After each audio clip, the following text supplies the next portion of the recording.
novos ônibus da Real Bus, equipados com DVD, toalete, Wi-Fi, carregador para celular, elevador para cadeirante, ar-condicionado, poltronas em couro e muito mais para o seu conforto.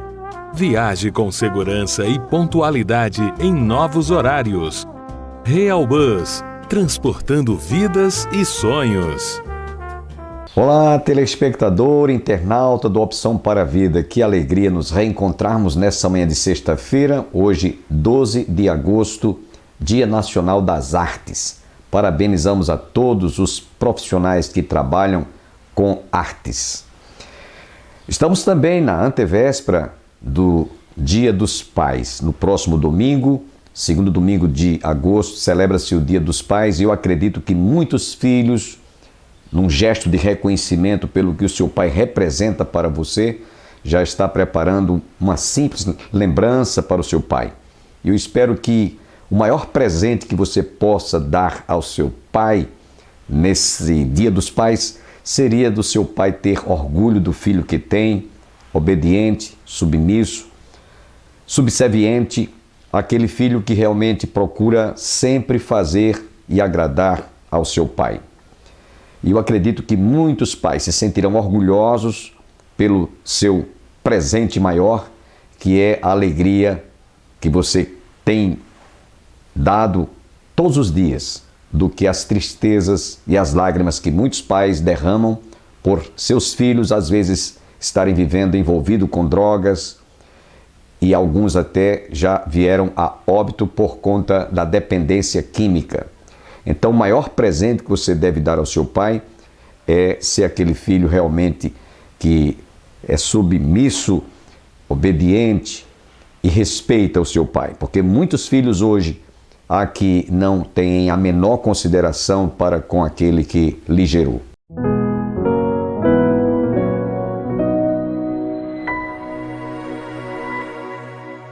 Paulo terminou o versículo 14, como a gente acabou de ver, chamando a igreja, ou chamando os crentes de filhos de Deus, ou trazendo essa ideia, essa concepção de que todo crente é filho de Deus. E isso, penso eu, traz um peso, que eu quero enfatizar esse peso aqui hoje. No texto de hoje, Paulo continua com essa mesma ideia de filiação. Esse peso de ser filho de Deus é porque ela está carregada de responsabilidade. Você é responsável por ser o filho de Deus neste mundo. Amém? Não se brinque em ser filho de Deus. Não se tapeia na concepção de ser filho de Deus. Não tem como.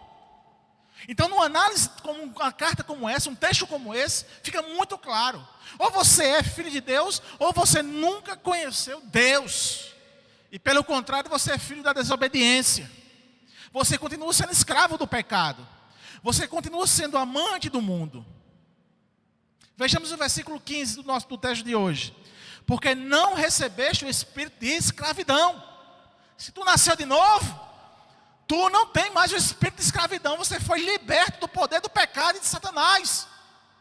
Essa é a marca da igreja nesse mundo. Aleluia.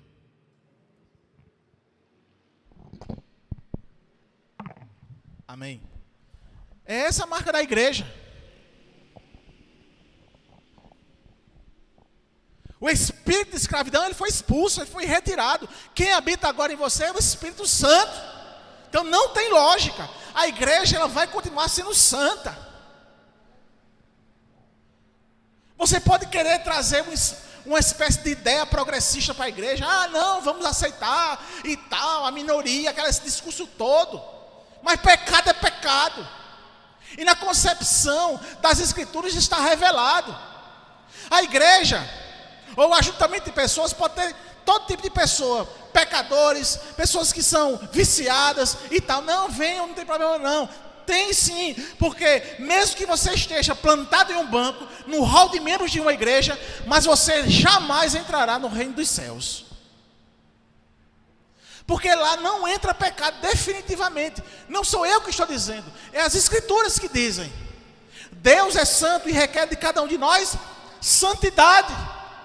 Sem Cristo, jamais você vai habitar as mansões celestiais.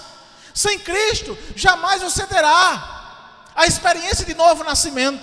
Sem Cristo, jamais você abandonará o pecado. Porque você nasceu escravo do pecado. Você nasceu preso ao pecado. E a ideia de fato é que toda a humanidade adora, ama o pecado. Por isso que está chafundado nele. Só a ação do Espírito Santo de Deus, pela sua compaixão, misericórdia e amor, é que pode libertar você dessa escravidão, é que pode arrancar você das trevas, transportando você para a maravilhosa luz. Só a ação poderosa de Deus, e isso é unicamente através do Evangelho. Não existe outro caminho, não existe outra religião, somente o Evangelho, que é o poder de Deus. E o que é que o Evangelho faz? O Evangelho transforma você em filho de Deus por adoção. É o que o texto diz aqui. Porque não recebeste o espírito de escravidão para viverdes outra vez atemorizado, mas recebeste o espírito de adoção, baseado no qual clamamos: Abba, Pai. Eu já ouvi algumas explicações sobre esse termo Abba, ou Abba, Pai, onde se colocava que o termo quer dizer paizinho. Já ouvi muitas vezes isso. Agora eu penso, lá vai, eu penso que é um termo inadequado. Porque quando eu digo que Deus é um paizinho, é como se eu dissesse que Deus é um panaca. É um panaca que passa a mão na cabeça de todo filho. Ah, não tem problema não, bichinho.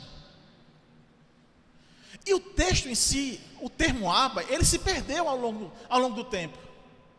A gente não tem condição de transportar lá como era então a explicação do termo Abba, como Paulo vai dizer aqui.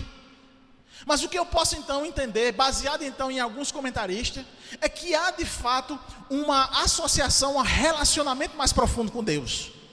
E isso não quer dizer que eu sou libertino com Ele.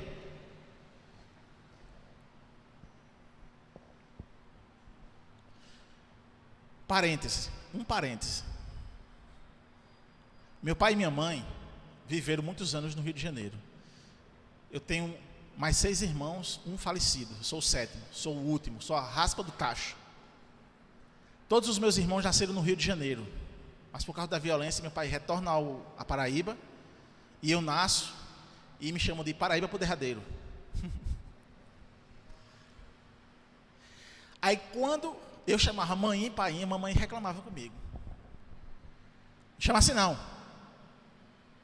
Nada contra quem chama pai e mãe, até porque minha esposa chama pai e mãe o tempo todo. Não, manhã, papai, né? Mas mamãe me repreendia.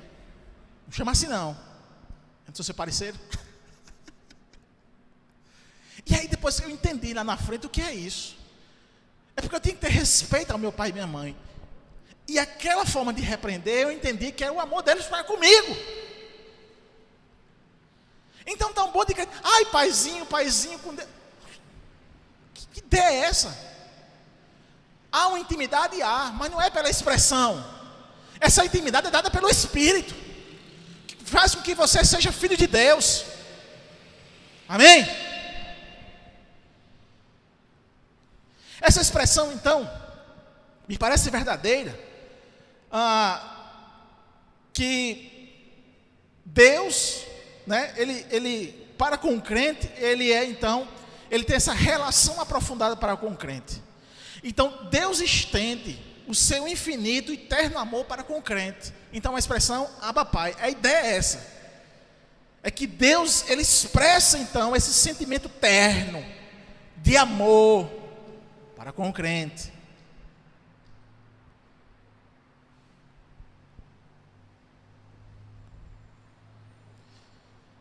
E após a adoção, existe sim uma relação de afetividade com Deus, mas de Deus para conosco do que conosco para com Deus. Isso é fato, isso é realidade. Então ele estabelece esse relacionamento para o filho que ele acaba de adotar. Agora nós podemos pegar o termo adoção que é um termo que Paulo usa diante do jurídico, digamos assim, ou do Código Civil da época, vamos dizer assim, né? A ideia é de que toda vez que na Roma antiga um filho ele era adotado, a ideia é que ele se tornava como um filho biológico de verdade. Ou seja, o tratamento que o pai tinha para um filho biológico, se ele adotasse um filho, era a mesma coisa. Essa família era pautada pela mesma coisa. Então, se o pai morresse, os dois filhos, tanto o biológico como o adotivo, teriam os mesmos direitos da herança. Paulo pega esse termo e transporta para dizer: Deus fez assim com você. Deus lhe adotou. Deus lhe adotou. E por isso, nessa adoção, você, assim como o filho biológico, tem intimidade, tem afetividade, e mais na frente você vai ter direito a tudo que o filho herdar.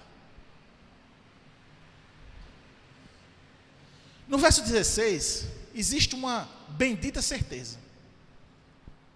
É que o apóstolo ele coloca nesse versículo a seguinte coisa: o próprio Espírito testifica com o nosso espírito que somos filhos de Deus.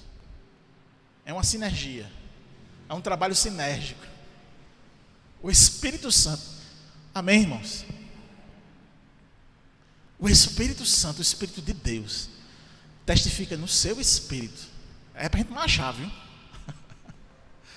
Ele testifica no seu espírito que você é filho e filha de Deus. Aleluia.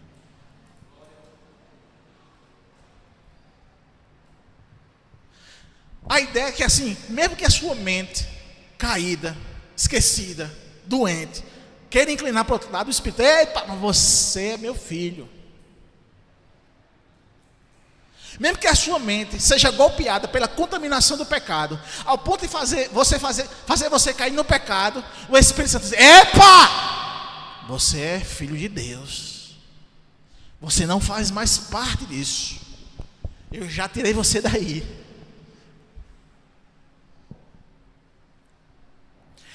Esse Espírito, então, que Paulo está falando aqui, embora que existem várias interpretações de que Espírito é esse, mas se entende que esse Espírito aqui, mesmo que o texto da nossa Bíblia, verso 16, ele diga, ou melhor, verso 15: porque recebeste o Espírito, não recebeste o espírito de escravidão para viver outra vez atemorizado, mas recebeste o espírito de adoção. Na sua Bíblia aí, tá, o Ezinho está minúsculo, não é? Na nova tradução, né, a versão nova, já está maiúsculo. Por quê? Porque esse aqui não é um espírito qualquer, é o Espírito de Deus. Porque o verso 16 está falando sobre o Espírito de Deus.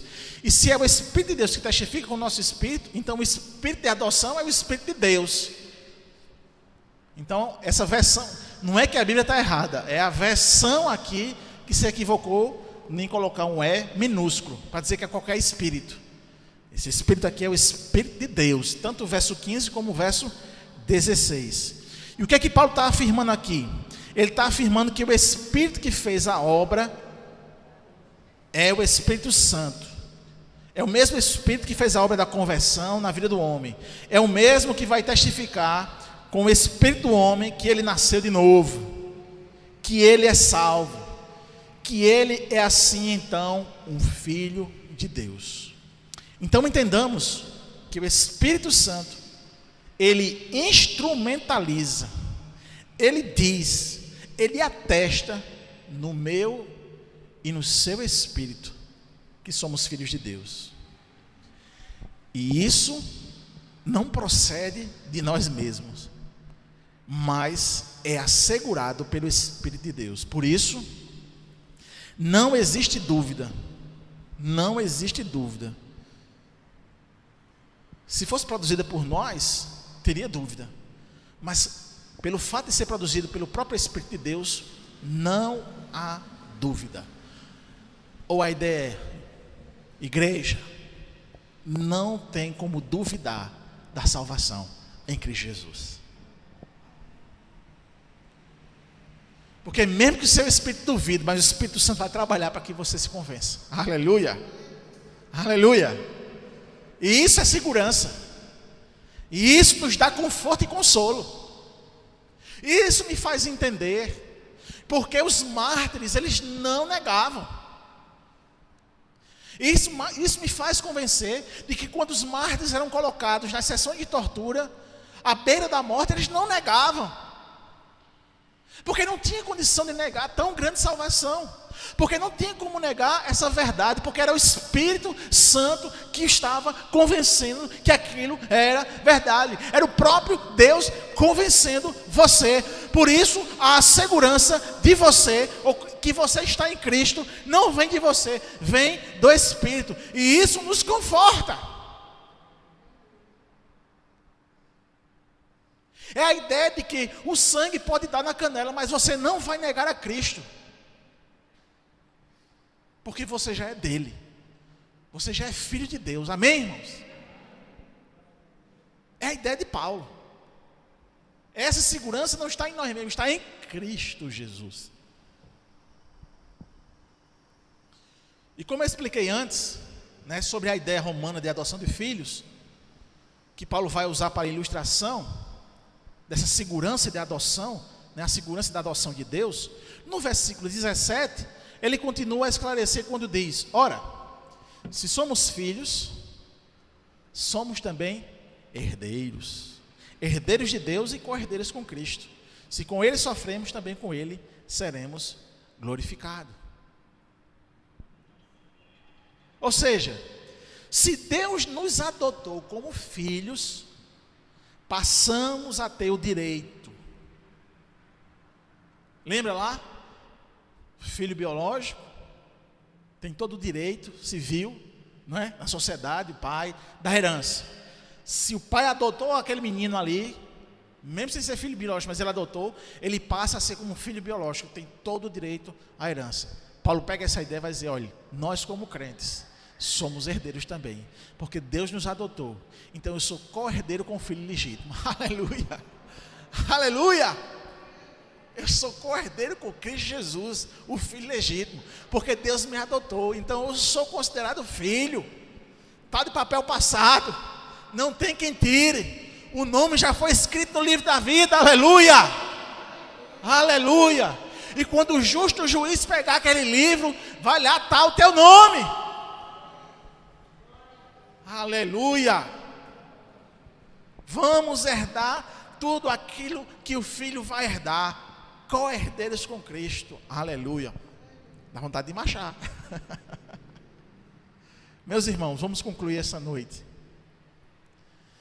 Diante do que foi exposto aqui, a pergunta que podemos fazer para refletir a nossa fé, para refletir sobre a nossa fé e a confiança de que somos filhos de Deus.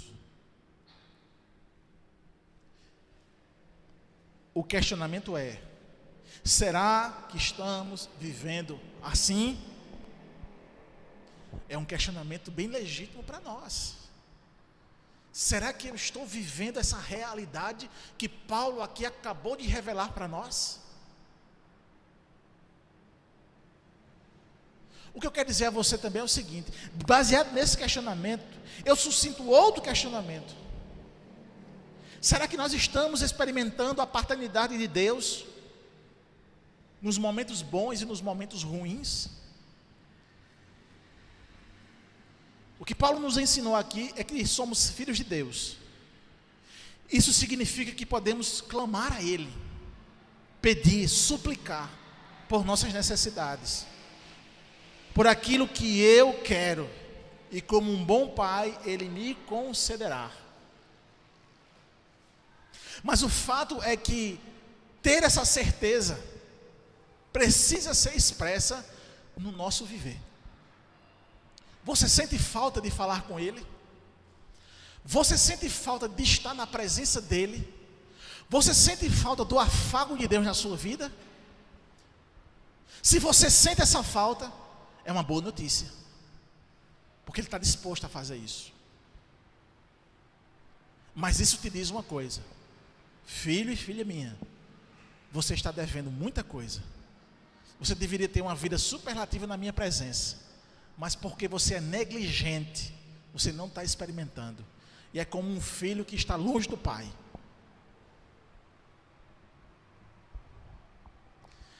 E essa distância, ela é perigosa, porque ela pode atestar que você nunca conheceu o pai.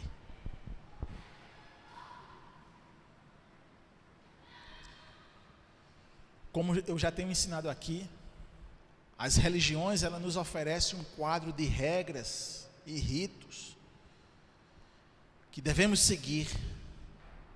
E esse quadro de regras e de ritos que a gente deve seguir sempre estão pressionando os fiéis a se comportarem conforme as regras. Mas nenhuma delas nos dão segurança. Sabe por quê? Porque elas vão depositar a segurança nas próprias pessoas ou nos seus próprios atos. É por isso que havia, de certa forma, uma inquietação do povo. Porque mesmo os judeus que queriam seguir a lei e não conseguiam, eles entendiam que não conseguiam se justificar, porque eles não podiam então cumprir a lei cabalmente. Da mesma forma os gentios, com toda a expressão religiosa deles, de pegar um pedaço de pau, de pegar um pedaço de pedra, de olhar para o sol e querer adorar, mas tinha sempre aquele senso que aquilo ali ainda não era suficiente. Só quem vai suprir essa necessidade de justiça diante de Deus é quando a gente entra em Cristo Jesus, ou Jesus Cristo entra em nós. Não há como viver de fato diante de Deus sem que Cristo esteja em você. E se Cristo está em você, Paulo vai dizer que Deus então o adotou como filho. E como um pai, ele se compadece de cada um de vocês, de cada um de nós. Porque a maior expressão de amor desse pai para com a igreja, para com cada um de nós, os seus eleitos, os seus filhos, está demonstrada na história da humanidade, quando o seu filho veio aqui e subiu a cruz do Calvário e se sacrificou por você. A gente tem a prova viva, histórica, desse amor e dessa adoção, e de que Deus é amoroso e Ele te adotou. Aleluia. Já está lá, provado. E olha essa reflexão interessante. Não sei se eu já disse aqui. Se eu disse, eu vou repetir. Quando Jesus estava no Getsemane, ou Getsemane, enfim, quando estava lá orando, e quando o soldado chegou, o soldado poderia pegar a espada lá, golpear a cabeça de Jesus, pronto, estava resolvido. Acabou o reacionário,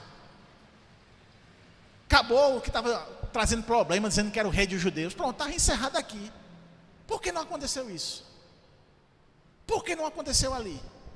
Por que não aconteceu no Sinédrio, onde aqueles 70 anciãos, de forma que nunca tinha acontecido, estavam reunidos de madrugada para acusar Jesus? Por que não pegaram Jesus ali, botaram um saco e sumiram com ele? Porque Deus tinha preparado uma plateia de pessoas de manhã, para não ter nenhuma dúvida de que ele iria ser crucificado. E não foi crucificado na caverna não, foi no alto, para todo mundo ver. Deveria ter testemunha. Uma das provas materiais até hoje no jurídico é testemunha ocular. E Deus fez isso, aleluia. Até nesse detalhe Deus foi caprichoso, para que a gente tenha a certeza, aleluia, de que somos de fato vitoriosos em Cristo Jesus, e de que somos filhos de Deus. E o que fica muito claro para nós hoje, é que o Espírito Santo, que nos revelou a obra de Cristo Jesus, pensada e executada por Deus Pai, é uma obra perfeita e segura. E esse Espírito testifica com o nosso espírito dessa obra magnífica. Não deixa dúvida de que os que estão em Cristo Jesus não estão mais condenados. Os que estão em Cristo tenha certeza que não se perderão. Os que estão em Cristo, essa obra de Deus, ela é completa. E o seu Espírito fará com que cada crente persevere para sempre.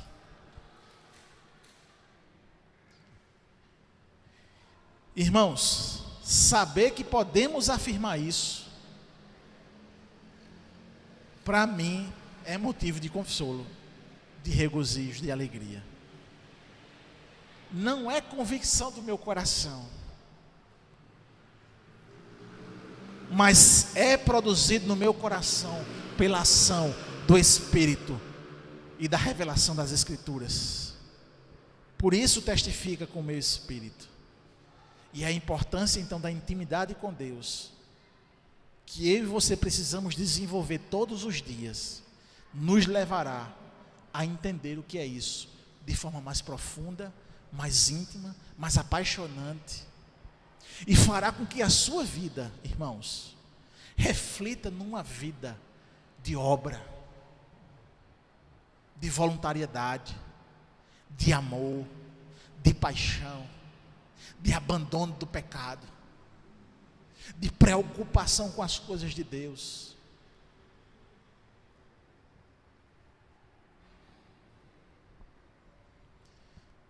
E a gente pode, irmãos, viver momentos nessa intimidade com Deus, nessa vida, pensando sobre as coisas de Deus, e lá no fundo, a gente poder ouvir a voz doce do nosso Deus: você é meu, você é meu filho. Aleluia. Pensemos nisso, irmãos, e busquemos isso no nome de Jesus. Fique de pé e vamos orar. Bondoso Deus e eterno Pai, louvado e engrandecido seja o teu nome. Toda honra, toda glória e todo louvor seja dados a ti, Senhor. Tu és o nosso Pai. E essa afetividade paterna, aleluia, que nos outorgou ser teus filhos, tem grande significado, Senhor. E precisamos, como igreja, buscar de forma profunda esse significado, Pai. Em nome de Jesus, nos conduz em tua presença. Não nos deixe cair em tentação, Senhor. E livra-nos de todo o mal, Senhor. Nos conduz perseverantes, Senhor Deus, na tua presença, para que possamos refletir a tua graça, compaixão e amor para esse mundo, Senhor. É assim que eu oro agradecido, em nome de Jesus. Amém.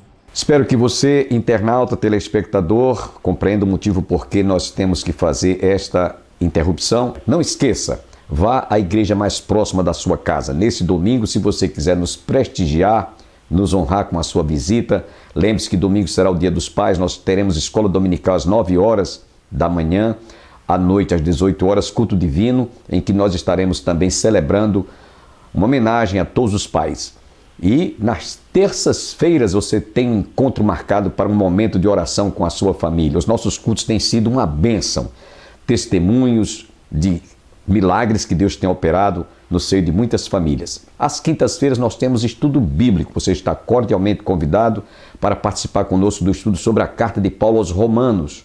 Portanto, não perca, prestigie. A Igreja do Calvário está situada às margens do Açude Velho, confluência com o Parque da Criança, no início da Avenida Brasília. Tenham todos um bom dia, um bom final de semana. Feliz Dia dos Pais e até a próxima segunda-feira, se Deus quiser.